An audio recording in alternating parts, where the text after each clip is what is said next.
Sabe, geralmente quando a gente fala sobre um diagnóstico médico, existe uma expectativa quase reconfortante de precisão cirúrgica, né? Uhum, aquela coisa bem direta. Exato. Funciona muito como na engenharia. Tipo, alguém quebra o braço, vai para o hospital, o raio-x mostra aquela linha branca irregular no osso e a equipe médica simplesmente aponta para a tela e diz: aí está o problema.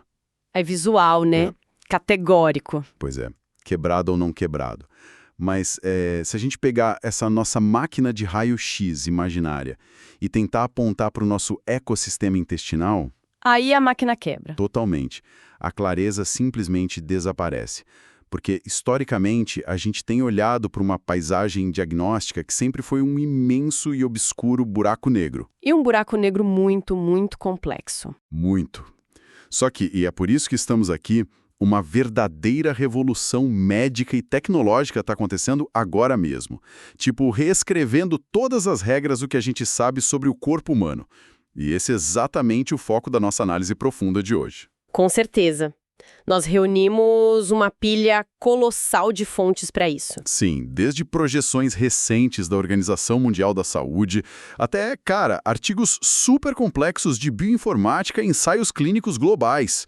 Tudo isso para entender uma virada de chave brutal. Que é como a inteligência artificial está finalmente decodificando o nosso microbioma. Exatamente. E para quem está acompanhando a gente agora, quando eu digo microbioma, eu não estou falando de um punhado de germes genéricos. A gente está falando de um universo microscópico de tipo 100 trilhões de células. Nossa, é um número quase absurdo de tentar visualizar. É astronômico.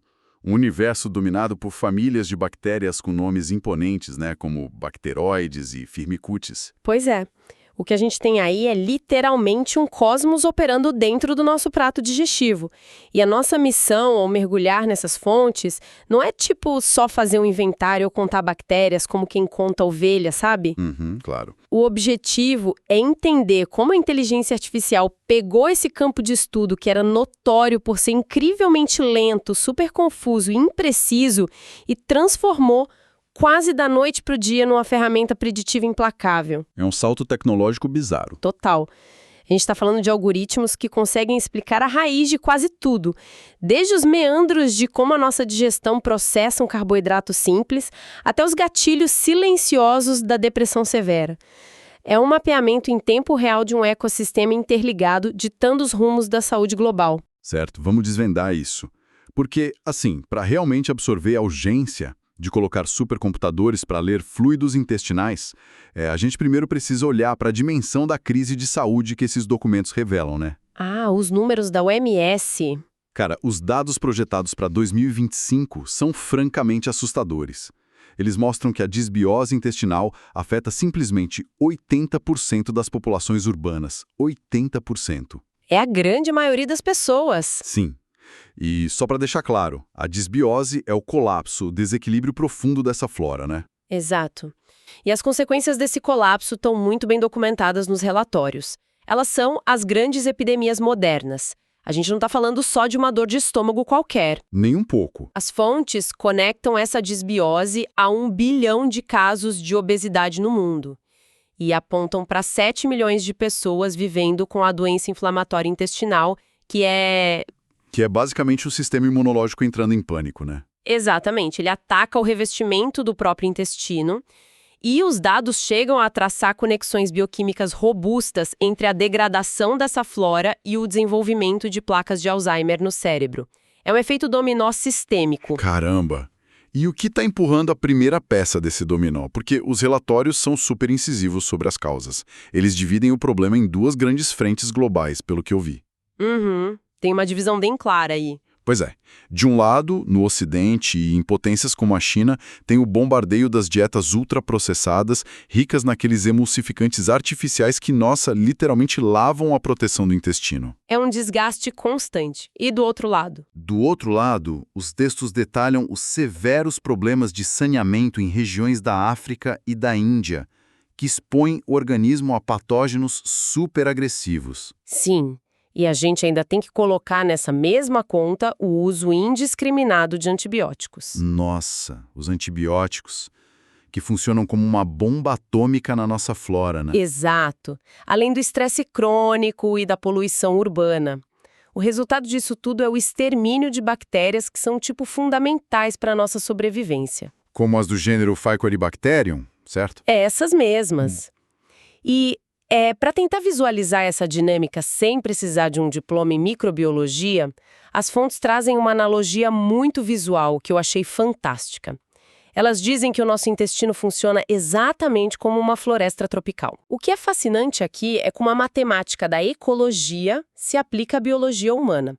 Na botânica, os cientistas medem a saúde de uma floresta usando um conceito chamado diversidade alfa. Que é a relação entre as espécies, né? Isso.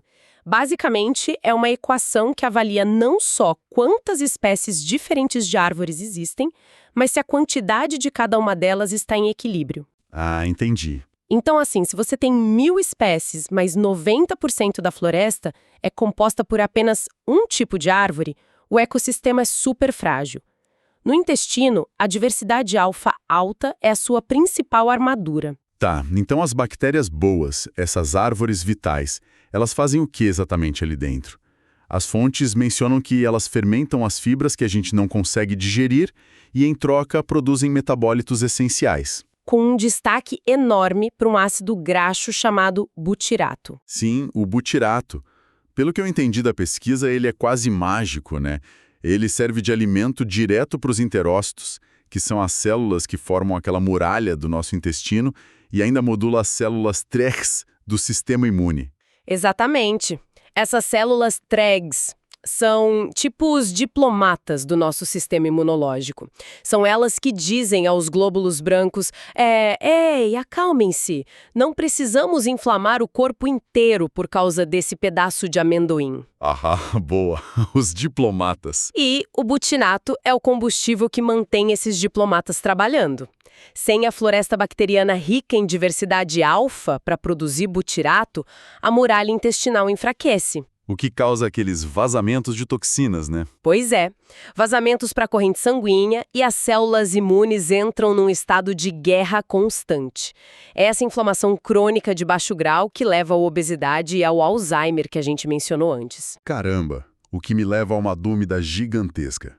Se essa diversidade alfa é o pilar central da nossa saúde, se as nossas defesas imunes dependem diretamente dessa floresta tropical produzindo butirato, por que diabos a ciência médica demorou tanto tempo para mapear esse território? É uma ótima pergunta. Porque, passamos décadas sem olhar para o ecossistema que comanda o nosso corpo. A resposta está na limitação bruta das ferramentas que a gente tinha.